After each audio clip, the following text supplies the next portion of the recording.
तुम्ही भिड किती मला लागा किती द्यायचा जेवढा त्रास द्यायचा जेवढा त्रास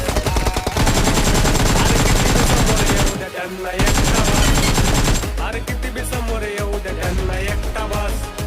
अरे किती बी समोर येऊ द्या त्यांना एकटा बस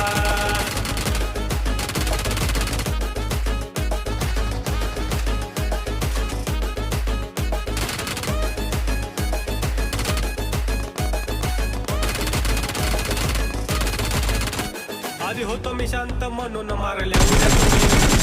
अरे साऱ्यांना माहित आहे मी कुठं नाही कमी आधी होतो मी शांत म्हणून मारल्या उद्या तुम्ही अरे साऱ्यांना माहित आहे मी कुठं नाही कमी विचारून बघ मार्केट मध्ये आहे रे कोण बॉस बघ आहे रे कोण बॉस अरे किती बी समोर